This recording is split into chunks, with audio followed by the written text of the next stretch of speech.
Welcome to Elm Creek.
Welcome to Elm Creek indeed, my friends.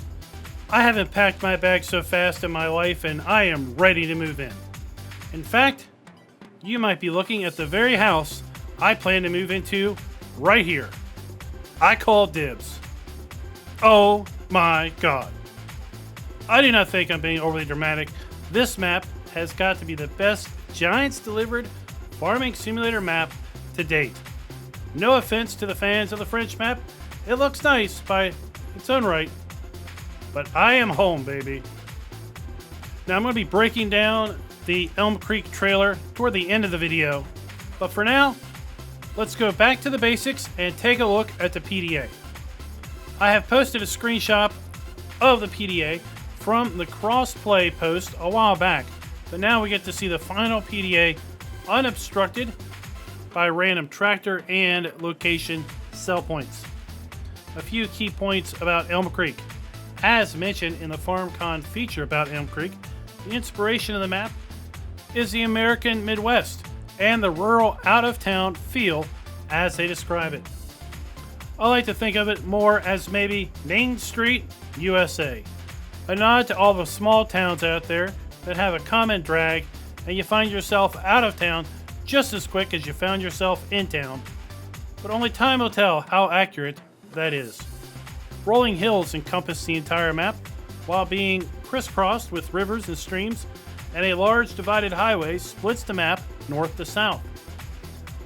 The most fields of any farming simulator map to date, with a total of 81 predefined fields, and as we can see from the PDA, some large and some quite small fields. I'm sure most of them will be set up for easy merging and ample grasslands to create even more should you so wish. These are features time and time again I point out that set Farming Simulator apart from any other agricultural based game to date. The blog post references a rocky canyon, hidden cave, railway underpass, and the classic small town baseball stadium. Did you see all of those in the trailer earlier? I'm sure people will be picking apart the PDA, trying to match up the screenshots included in today's blog post with their location on the PDA. I personally have already located 2 of those such locations. I would love to hear where you think various shots are located around the map, and speaking of those shots, let's dive more into those right now. Wow. That was legit. My first thoughts seeing this one.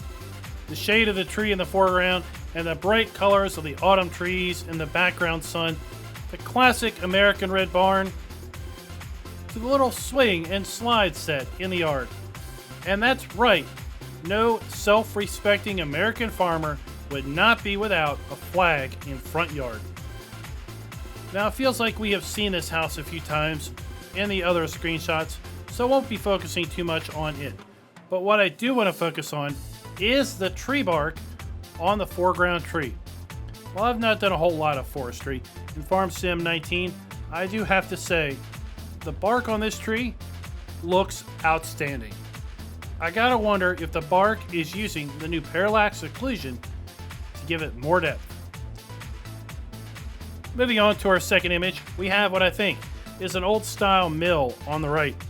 I feel we have seen this during the FarmCon Elm Creek presentation, and I really do like the side of the building here with the outside metal stairs and then the wooden side enclosure. I recall seeing this very thing on so many buildings growing up. Zooming into the back house, we have what looks like pollen, or maybe just a bit of general green tint to the top of the roof, and power lines. We have power lines, everyone. Why am I so excited about power lines? I don't know. Moving a bit closer down the street, nice little house with a 2-car garage. Then right next door, we have another set of buildings. I almost get the sense that the gentleman who lives in this house has a workshop next door, and he might be the local weekend mechanic working on folks' cars, or maybe other small things like lawnmowers, chainsaws, and such. And then finally, before we move on, I want to take a closer look at the rocks here at the bend in the road. We really see the new parallax occlusion working to give those stones more depth as compared to the ground around it. We come to another bend in the road, both metaphorically and literally with this shot. Not super keen on the edges of the road, but hey, I'll give Giants a pass on this one. Give them something to shoot for a future release. I mean, I'm still on a high about the power lines after all. The road looks good overall, beside what I'm guessing is supposed to be sidewalks and a concrete curb on the inside of what just appears to be a random country road. Maybe it'll make more sense when we can see the map in full light. Like maybe there's a small town or something down just out of view. And then we come to my second favorite shot. This set of barns has been seen once again so many times in some other press releases about Farming Simulator 22. Some going as far back as seasonal cycles, where we saw a shot from back in the woods looking out towards these barns, and we could see the view from the various seasons. We also saw this farm during the FarmCon build mode demo, as well as a few other shots over the last few months. Another classic example of a stereotypical American barn and shed combo, the old concrete silo with metal roof flashing and checkerboard top. Now, we have already seen this one. Remember, this is my house, so go find your own to move into. I don't know what it is from this image, but it just puts a smile on my face every time I look at it. Maybe it's the white wooden fence running along the road with variations in the boards, to the house up on the hill, surrounded by well-established trees, to give you that it's always been there feel. The wraparound front porch, the only thing that's missing is a porch swing. The old-style building in the background with rusty strips on the tin roof and on the sides. And who could not appreciate the red barn with the classic white windows? Ah, the red barn. The way it's placed here, it's clearly accessible from the front at road level and from the back underneath at, again, road level as the road curves down and around. This place is a thing of beauty. Now, not every farmer has the ability to take over a well-established, multi-generational farm. So the first generation farmer was a more modest beginning, and thankfully this trailer has a full roof, unlike the poor chaps that had to live in a trailer home on Farm Sim 19. Here we have a nice ultra-long single-wide trailer, complete with some stone foundation and a 2-car garage. But I don't think this is one that's going to work, as the windows appear to have that 3D treatment. And last but not least, we have here what is probably the easiest farm to place on the PDA. We have seen this shot before and it looked a bit different. In fact, here you go. This is the before shot. And now the current shot. Maybe the other shot was taken at a different time of year as the colors were a bit more harsh, or maybe what we see here is a byproduct of Giants tweaking the color and lighting. The blog post did seem to indicate that work is still ongoing. Now, before we break down the trailer, I do want to give a little bit of a caveat. The video that Giants sent me is a 720p video. This video is encoded at 1440p and upscaled to 4K. So I just don't know what this video is going to look like as the end product. But I have to say, at 720p, this video is really, really nice. Go over and check out Giants' video. I'm sure they'll have a high-resolution version on their website. So we start out here with the video, kind of toward the middle of the map, in town. We've got the water tower. We had a little bit of a quick shot of the baseball stadium. We've got a divided road here, kind of cutting through the center of town. Here we can see the entrance to one of the small farms that was profiled in an image earlier in the video.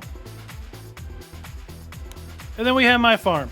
Looking at the PDA, I think this one is in the upper northwest of the map. Now we've seen this general area from a different angle a few months back during a other Elm Creek update. Let me go ahead and toss that image up here. Just like the other image, this one is much brighter, possibly either a different time of year, or maybe this is a result of Giants tweaking the coloring, seeing it toned down a bit. We have water. We have a running water plane in Farm Sim. And a corn maze. I knew we had a corn maze. I saw a corn maze so long ago. We've got a really cool rundown barn here, and later we're going to see a big, tall observation tower. That is over here by this maze also. And now this rocky area here appears on the PDA, I believe, kind of in the northeast of the map. Here you can see that observation tower and the rundown barn, as well as some shots of some background farms here. We've got the mill that we saw earlier, the tree in the barn, large industrial complex, and the baseball stadium. You can see the Elm Creek water tower in the back. Some more industrial areas right close by the interstate. Some great shots of the rolling hills, some wild deer, train crossings, a covered bridge. And what I want to put out here is, maybe you've got an implement that's too wide for the covered bridge. That's okay, because there's a kind of a pull-off around. You go through the water, and you don't have to worry about it. Excellent, excellent idea. So that is going to do us for today's news. Today we are exactly 3.5 weeks away from the global release of Farming Simulator 22. And at that point, you'll be able to explore more of Elm Creek and get to hunting down all of those collectibles. As always, if you have not yet pre-ordered and you wish to do so, then consider using my affiliate links in the description below. I do get a bit of a kickback from the use of them, so you can also help out the channel. If you have not done so, be sure to subscribe and tick the bell icon to get notification on future uploads, as we will have another fact sheet drop tomorrow. And no doubt you will not want to miss what new and interesting bits of equipment might be showing up on your farm soon enough. And until next time, happy farming.